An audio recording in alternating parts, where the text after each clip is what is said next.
우리가 하나님 앞에 나와서 예배를 드린다, 또는 우리가 주 예수 그리스도의 이름으로 기도를 한다. 삶 속에서 일어나는 기도와 우리가 모여서 예배하는 모든 것들이 사실은 별개로 생각할 수 있는데 다 동일한 한 사건으로 볼 수 있다는 것입니다. 우리가 일반적인 삶 속에서 일어나는 삶이 예배다. 주의 날에 주 앞에 나와 주의 이름으로 드리는 우리가 이 예배도 예배다 한다면은 같은 예배인데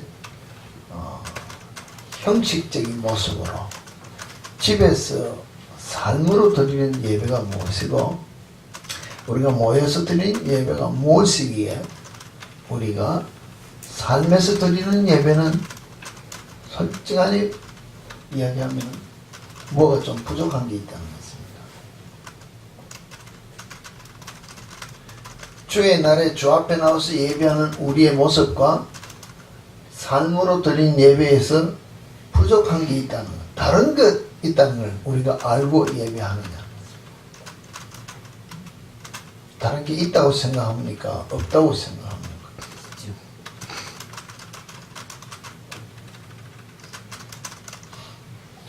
예배는 예배인데 다른 게 있을 수 없어야 되는데 다른 게 있다는 것을 우리가 인정할 수밖에 없는 게 사실 우리 심령이라는 것입니다.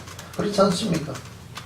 즉 이 자리에 나와서 예배할 때는 그래도 정신 좀 차리려 하고 마음을 들이려 하고 어떤 우리가 말한 사건을 놓고 이야기하니까 포커스에 어떤 중심을 놓고 그래도 목사 설교할 때라도 그 정신을 들여서 좀 들어보려고 하고 하나님 앞에 나왔으니까 모습이라도 깨끗해 보려고 말이라도 좀 생각이라도 모든 것들을 좀 정결하게 하는 마음으로 나와서 예배하는 자의 모습으로 앉아있다는 것입니다. 그러나 삶으로 드리는 예배에서는 어떻습니까?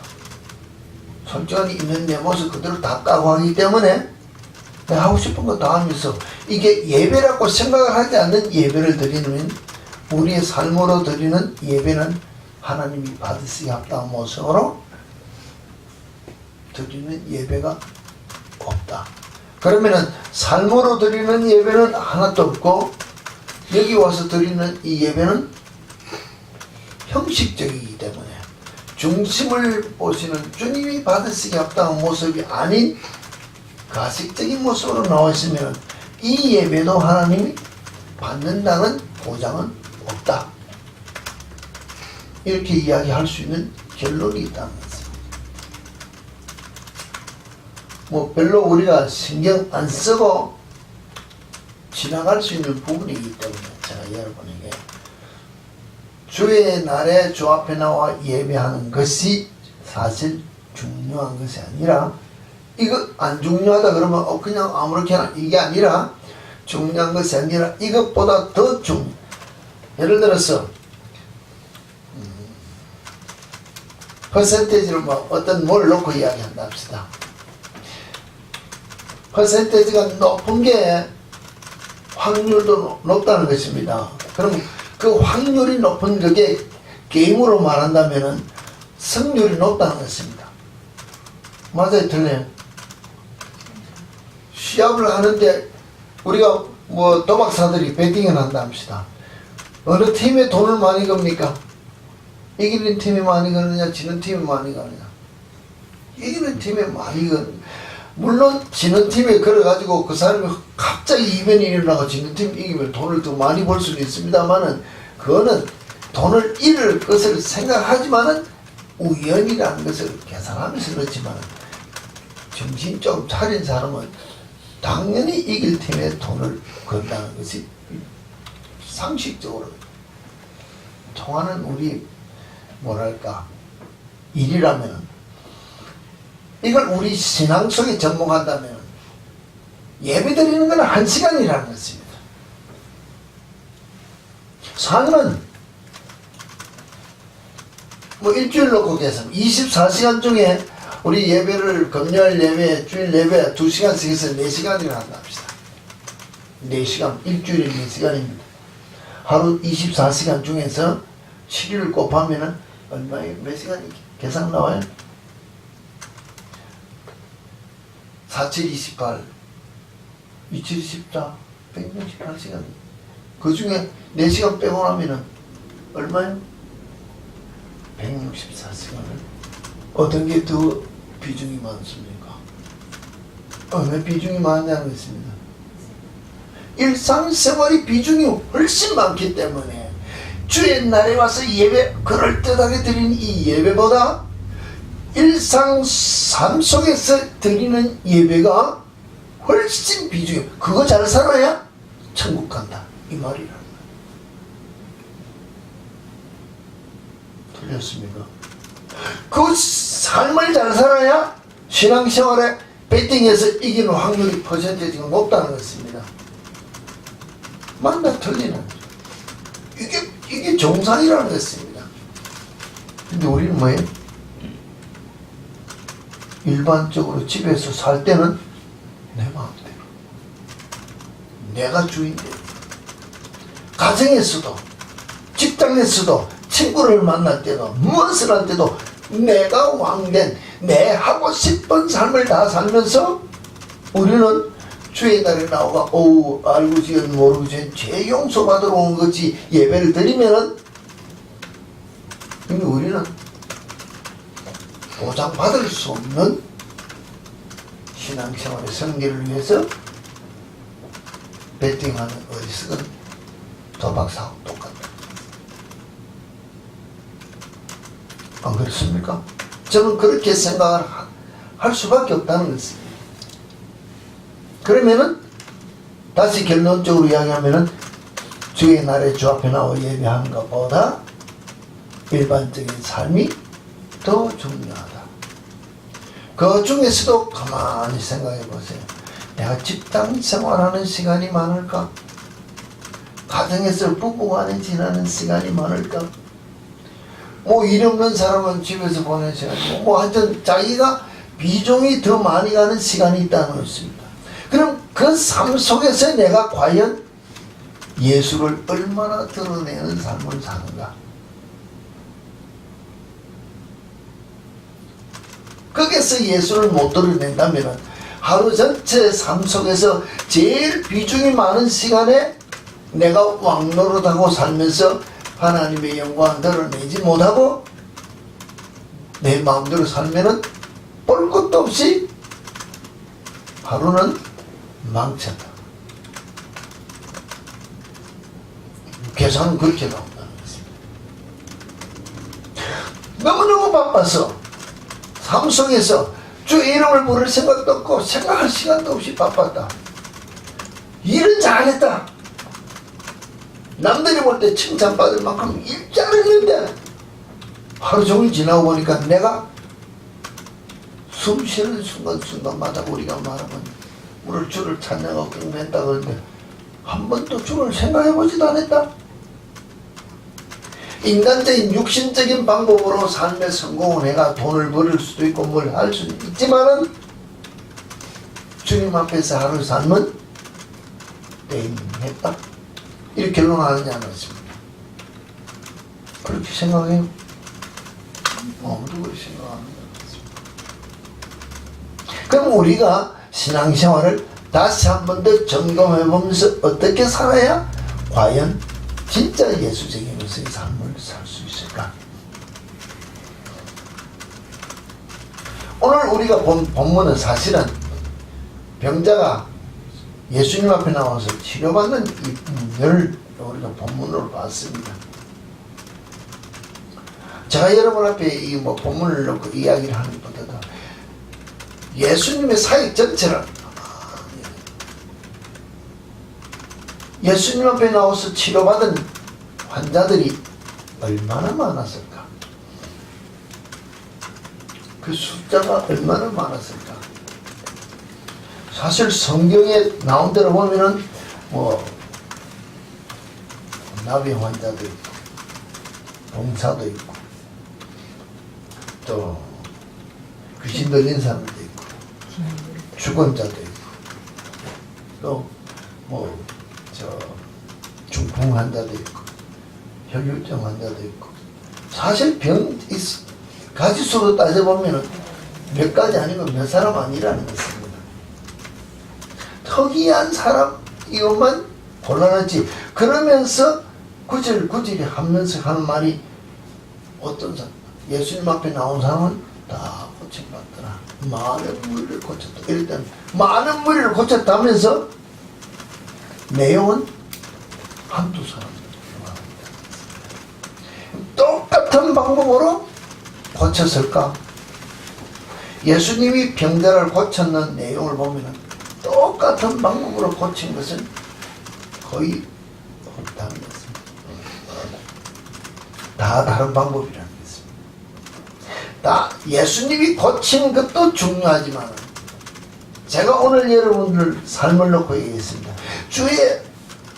주의 날에 주 앞에 나와 예배하는 우리의 모습과 삶 속에서 드리는 예배가 다르다면 내가 믿는 하나님이 어떻게 됩니까? 우리가 뭐 이야기 좋다고 이야기하면 두 분이라든지 아니면 이중 성격을 가졌다든지 뭐 다른 게 평가하는 그 하나님을 믿어야 된다는 것입니다. 주의 날에 주 앞에 나와서 이렇게 드리는 예배를 받으신 하나님 따로 있고 일반적으로 내 삶을 보면서 그래도 봐주는 하나님 따로 있어야 된다는 것입니다. 그래야 하나님이 내가 일반 삶 속에서도 합격하고 주의 날에 예배드리는 것도 합격하고 그래야 우리가 말하는 천국도 갈 수 있는 자가 되는 신앙생활을 하고 있지 않느냐. 근데 그게 아니면은 우리가 이 하나님을 어떻게 보고 믿어야 될지를 우리가 우리 자신 주님 앞에 어떻게 신앙 고백을 하고 신앙생활하는지를 한번 보자는 거예요. 뭘 보고 하는 거예요? 환자들이 주님 앞에 나와서 치료받는 내용 중에서 주님을 만났을 때 고백하는 신앙 고백이 있더라고요. 신앙 고백.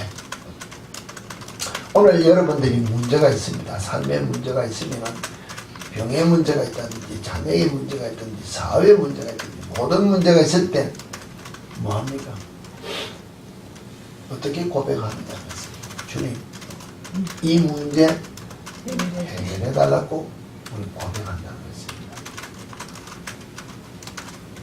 이와 같이 고백하는 환자들이 있고 주여 나 좀 고쳐주세요. 나를 고쳐주세요 하는 고백이 있고 오늘 이 본문은 환자처럼 주여 내가 낫기를 원하지만 이 환자는 뭐라 그랬습니까? 한 번이라도 이것을 이렇게 뭐랄까 본문을 보면서 이 고백이 다른 고백과 무엇이 다르다고 한번 생각을 해보냐는 것입니다. 우리 오늘 본문 봤습니다만 이 본문이 어떻게 고백했는지를 한 나병 환자가 나와 절하며 이르되 주여 원하시면 저를 깨끗하게 하시옵소이다. 내가 지금 깨끗하게 낫기를 원하는데 나를 깨끗하게 해달라고 고백하는 것이 아니라 주님이 원하셔서 나를 좀 깨끗하게 해달라고 했습니다. 누구에게 우리가 말하면 정권을 위임했습니까? 병을 낫는 나를 고쳐달라 하는 그 주님 앞에 나오서도 고쳐주는 주체는 누굽니까?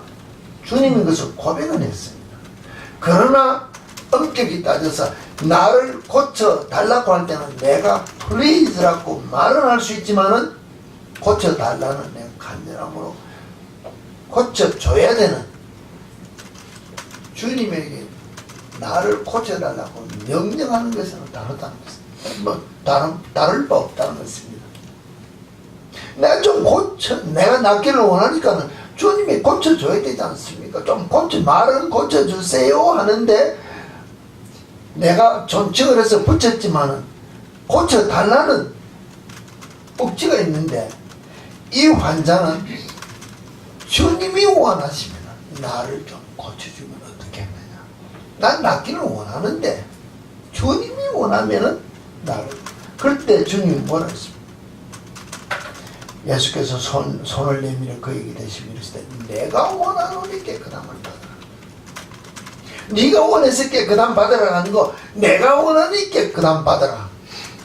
같은 값이면은 뭐라고 같은 신앙의 고백으로 같은 믿음으로 문제를 해결할 것 같으면 이 같은 고백이 주님이 기뻐받은 고백이 아니냐. 주님, 내 몸에 이런 문제가 있습니다. 내 사업에 이런 문제가 있습니다. 내 모든 문제가 이런 문제가 있습니다. 이 문제 해결하려 하는 것이 아니라 이 문제를 허락하신 주님, 주님의 뜻이 무엇인지 알게 해달라고. 주님의 뜻이 이 사업을 통해 이루어지기 위해서 우리가 고백하면서 주의 뜻이 내 사업에, 내 몸에, 내 가정에 일어나는 것이 응답되도록 고백하는 이 기도가 있어야 주님이 내가 원하는 때에 내가 원하는 심령으로 해결해 준다 하면은 이게 정상이라는 것입니다. 이게 문제도 같이 해결되나 주님을 높이기 때문에 내 믿음 인정받고 주는 사람 맞다. 주는 사람도 기분 좋고 받는 사람도 기분 좋고. 우리 자식들이 와가 용돈 달라고 할 때 아버지 내가 필요한 게는 용돈 주세요 이렇게 할 수도 있습니다. 그냥 아버지 있는 것 중에서 좀 내가 거기서 아버지 기분 좋게 하고서 아버지 그걸 좀 주실 수 있으면요 좀 주면 어떻겠습니까? 이러면 여기 안 주겠어요. 똑같은 말인데도 아버지를 기분 좋게 하면서 달라 하면은 주머니가 잘 열린다는 것입니다. 그렇겠습니까? 솔직한 말이라는 것입니다. 남에게 뭘 좀 받아달라 할 때, 말을 할 때도 이런 말이 있습니다. 갑자기 그 용어가 기억이 안 나는데, 부탁을 할 때, 어떻게 부탁을 하느냐. 누가 나를 좀 도와줬으면 좋겠는데, 이것 좀 도와주세요. 뭐, 나 일을 하는 건데, 뭐, 일이 뭐 하루 종일 해도 힘들고, 뭐, 어쩌고, 뭐, 이러니까는 종일 일을 하는 걸 도와달라고 부탁을 하는 것이 아니고, 도와줄 수 있으면요, 5분이라도 와가지고, 나 이거 잠시만 도와주면 안 되겠습니까? 그럼 지나가는, 뭐랄까, 말을 하는 것처럼 그냥 기분 좋게, 잠시만 손 한 번 도와주면 안 되겠습니까? 이렇게 부탁을 하면은, 와서 딱 들어보면은, 이거 5분까지는 안 될 것 같거든요. 그러면은, 1시간도 기분 좋게 도와주고 간다는 것입니다. 근데, 이거 1시간 좀 도와주세요 하면은, 아무도 1시간 동안 시간을 안 도와준다는 것입니다. 그게 뭐예요? 기분 좋게 나를 잠시만 팁 정도 주는 식으로 잠시만 도와달라. 도네이션을 받으러 다니는 사람이 많습니다. 우와, 오늘 우리가 좀 안 됐습니다만, 마켓 같은 데 가면 여름 방학 되면 사람들 많이 나오잖아요.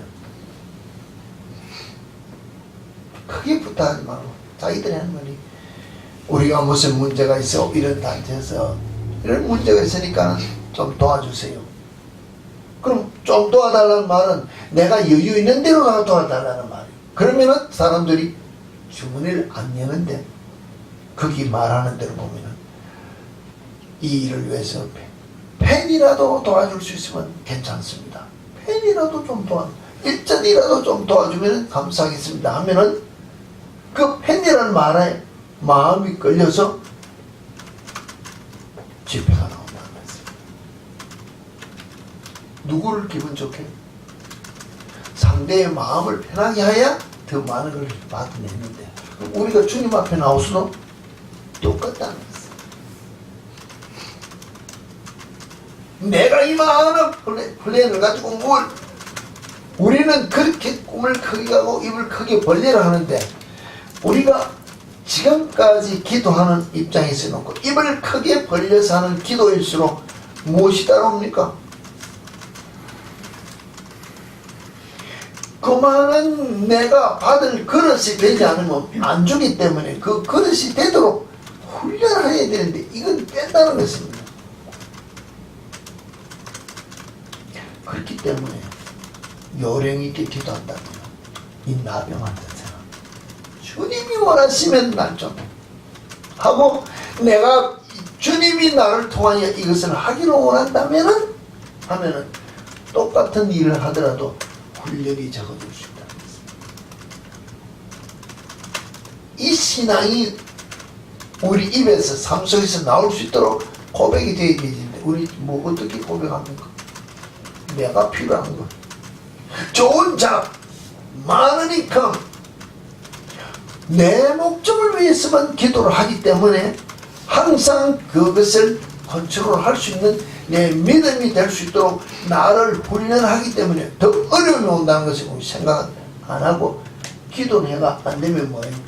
그때부터 불평불만으로 믿음이 자라는 것이 아니고 주에서부터 우리 마음이 더 멀어져 나간다는 거죠. 또 아니면은 조금만 잘 되면 뭐예요? 그때부터 교만해가 예수님을 이거 잘 되네. 그냥 입을 벌려 되는 것 같이 기도만 해도 되니까 그렇게 기도 안 해도 되는구나 하고 답답하고 급할 때만 기도하지 내 심령, 내 삶, 내 속, 심령에 있는 것을 주님 앞에 온전히 내어놓지 않는 교만한 자가 되는 모습을 우리가 보고 있다는 거죠. 이 나병 환자가 주님 앞에 나와서 고백하는 이 삶, 그 이어의 또 다른 오늘 백부장이 고백하는 그 삶, 특이한 믿음들이에요. 내 문제를 가지고 나와서 이 백부장이 고백했습니까? 자기 종입니다.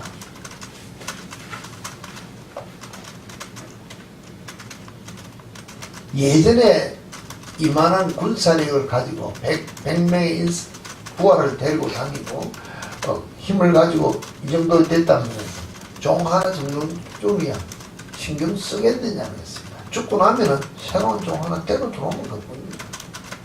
근데 이 종을 낫게 하시고자 예수 찾는데 예수님 앞에 감히 나오지도 못하고 예수님을 정말로 자기의 오늘 우리가 막 사령관처럼 왕처럼 고백하는 그 모습을 보면서 우리가 주님 앞에 내 문제가 아닌 다른 사람의 문제를 위해서 기도할 때 내 문제를 놓고 고백할 때 과연 이와 같이 주님을 이만한 위치에 놓고 고백하면서 우리가 기도하느냐 했습니다.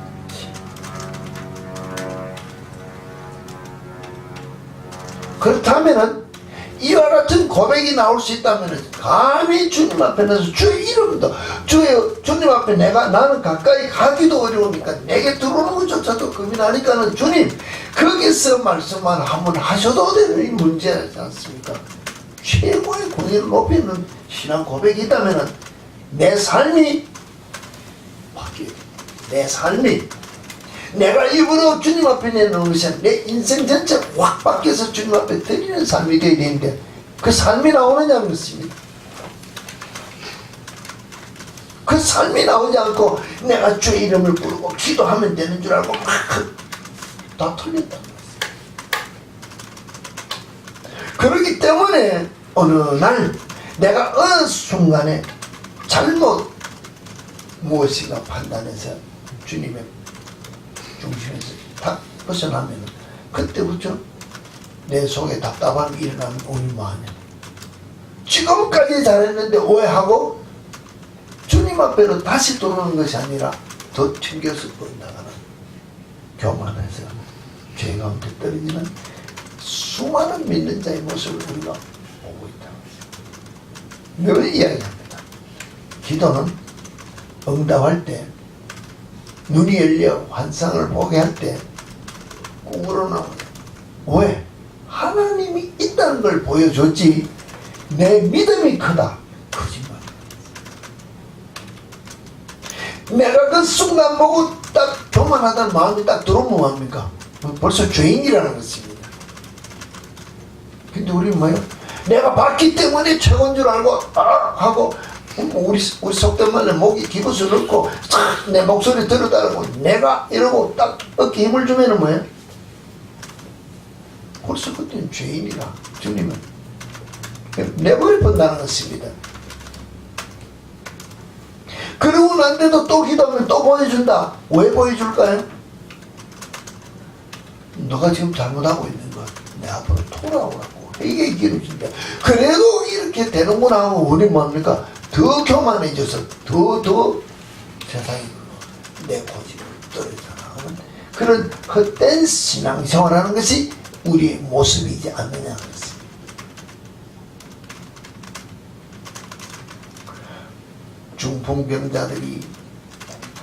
중풍병자가 주님 앞에 나올 때 자기가 나올 수 없으면 친구들이 그 믿음을 보고 나와서 지붕을 들고 내는 그 고백이 그것도 보통 고백이 아니었어요.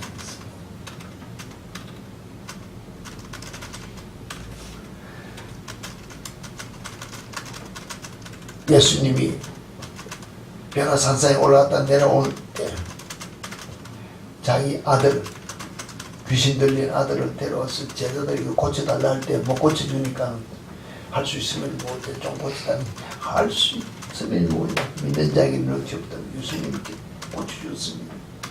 그때 누굴래 자기 아들의 문제를 고쳐달라 했지 지적할 때 자기의 믿음 없는 것을 고백하면서 고쳐달라는 자기의 어떤 신분적인 것을 놓고 모든 것들이 나면서부터 속임된 자를 보고 사람들이 이야기할 때 예수님 보고 말했습니다. 저 누구 죄냐?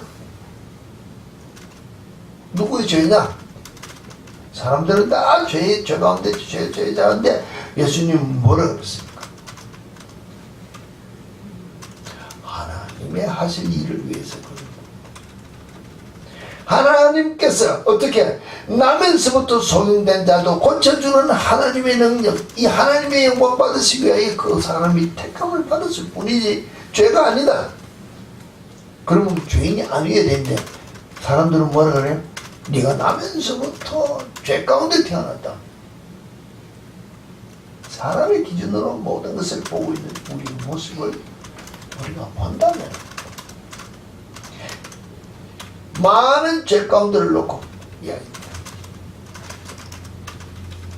전체적인 면을 놓고 이야기하는 것 다 중요할 수 있습니다.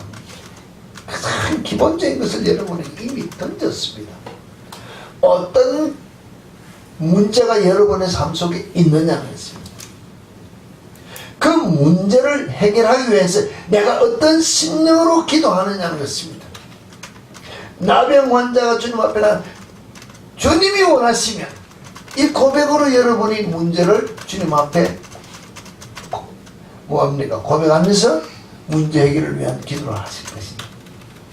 나병 환자 밑에 때로는 백부장의 고백과 같이 감히 내가 주님 앞에 나가기도 어렵지만 주님 이 문제를 해결하기는 해야 되겠사오니 주여 말씀만 없었어. 주님께서 한 번만 나를 긍휼히 여겨준다면 이 어떤 신앙 고백을 하느냐는 것입니다. 아니면 정말로 내가 주님 앞에 나오지만 내가 주님을 간절히 내가 사모하는 혈육적인 여인처럼 내가 주님 앞까지만 만지기만 해도 주님 나을 줄 알고 믿습니다. 고쳐달라 소리 달라고 주님 내가 억한 싫어하지만 내가 주님 지나가는 우리 온날 한번 만지겠습니다 하고 완전히 주를 만나기 위해서 고백하면서 고쳐달라는 말은 안 하지만 내가 주님을 만나기를 소원하고 주님 한번 손에 붙잡히기를 소원하면서 그런 기도하는 것입니다. 어떤 심령으로 우리가 주님 앞에 나와 주님이 내 문제를 해결해 주기 위한 고백으로 기도하느냐에 따라서 믿음에 우리가 말하면 성부가 갈린다는 것입니다. 문제 해결 이 성패가 좌우된다는 것입니다. 여러분 문제 해결하고 싶지 않습니까? 다 해결하고 싶습니다. 어떤 심령으로 기도하기를 원합니까? 주님의 마음을 흡족히 하면서 내 문제가 해결될 수 있도록 기도하는 이게 진정한 기도가 아니겠느냐. 늘 이야기했습니다. 한 번씩 성경에서 나온 데는 마지막 날에 주의 이름으로 내가 이것도 하고 저것도 하고 다 하고 내가 주님 앞에 섰는데 큰 상급 받을 줄 알았지만 주님이 뭐라 그랬습니까? 불법을 행한 자라고 난 너를 모른다 그랬습니다. 그 불법을 행한 게 뭡니까? 내가 주의 이름으로 오늘도 기도하기 때문에 보여주고 들려주고 깨끗해주고 병도 낫고 귀신도 다 했다는 것입니다. 오늘 우리만은 박은다고 다 했다는 것입니다. 그러나 그건 왜 합니까? 주님이 그래도 너가 내 이름으로 부르기 때문에 내 이름으로 하기 때문에 내가 해 줬을 뿐이지 내가 너 기도 들어 응답해 준다고 네 종로로 다니 바빴다. 네가 내 이름으로 기도했기 때문에 내가 그거 들어주니라고 내가 바빴지 너는 나를 높이지 않았다. 그러면 그게 뭐예요? 그게 불법이라는 것입니다. 내가 예수님을 내 종으로 부려먹은 기도했다는 것입니다. 내가 뭐 보기를 원합니다. 문제 해결하기를 원합니다. 못하기를 원합니다. 취직되고 돈 벌고 다 문제. 주님이 그것 해주려고 쫓아서 너 설문으로 내가 살았기 때문에 너는 내 이름으로 기도했어요. 하나님께 영광 돌릴 나를 높일 그 삶을 살고 너 자신을 위해 기도를 했기 때문에 불법을 행했다고 합니다. 알고 있습니다. 모릅니까? 그런데 지금도 그 기도 한다면은 우리 이 신앙 점검 다시 해보고 기도 자세를 바꿔야 된다. 그래야 뭡니까? 이 마지막 시대에 주께서 나를 통하여 하실 그 일을 감당하는 주의 군사가 되지 않습니다. 주의 군사는 누구의 명령에 순종하는 게 주의 군사입니까? 주님의 명령에 순종하는 게 주님의 군사입니다. 미국 군인은 미국 군법에 의해서 미국 군의 명령에 의해서 움직이지 캐나다나 소련 다른 나라의 명령이 안 움직인다는 알지 않습니까? 나는 주님의 군사라는 말 주님의 명령에 따라 주의 말씀에 순종하는 주님의 일꾼이라면 주의 말씀에 순종하는 삶을 살겠다고 나와서 엎드려 놓고 내가 주님 앞에 명령을 한다더니 주님께서 하라는데 NO 하면은 군법에 의해서 처형받는다는 것입니다. 군법은 일반 사회보다도 법이 더 강합니다. 일반 우리 삶 속에서는 별로 없지만 전시에는 전쟁 중에는 상관이 명령할 때 나가라. 나가면 죽을 것 같아서 NO 하면은 나가서 적에게 죽는 게 아니고 NO 했다는 그 상관이 직접 그 자리에서 죽여도 말 못하는 게 군법이라는 것이에요. 맞아요. 틀려요. 이게 군대법이라는 것이에요. 지금 여러분이 마지막 시대에 주의 군사다. 주의 군법으로 내가 나가서 싸움을 할 때 내가 NO 하고 고개 한번 돌이질 하면은 뭐예요? 난 이미 영적으로 죽었다. 주님이 내 선에서 나가라고 내쳐버린다는 것이에요. 이걸 우리가 인정하면서 주 앞에 엎드려 주의 군사로 살겠다고 서운하면서 주 앞에 나왔다면 오늘 이 단 한 구절 같은 아무것도 아닌 것 같은 이 신앙 고백이 내 속에서 나와야 이 진정한 신앙인으로서 믿음 안에 승리자로서의 삶을 사는 기초가 바로 놓이지 않겠느냐는 것입니다. 이 삶을 살겠다고 결단하며 주를 찬양하며 경배하는 이 예배가 돼야 주님이 우리의 예배를 바로 받지 않겠느냐는 것입니다. 이 시간 이와 같은 결단한 삶이 있어야 우리가 더 많은 시간 집에서 일반 삶 속에서 주님이 받으시기 합당한 모습으로 드리는 삶의 예배가 나오지 않겠냐는 것입니다. 이 삶을 살겠다고 결단한 우리 자신을 주님 앞에 드리는 예배가 될 수 있도록 우리 심령을 드릴 때 주님께서 이 예배를 기뻐 받으시고 이 삶을 살 수 있도록 주의 영 성령의 충만함으로 여러분의 심령이 채워주실 때 성령의 충만함으로 너희 세상을 이고 다스리고 정복하는 주의 군사로서의 삶을 사는 우리 참빛교회 성도 여러분이 되지 않겠느냐 했습니다. 이 삶을 살 수 있는 우리 참빛교회 성도 여러분 모두의 삶이 되기를 주의 이름으로 축원합니다.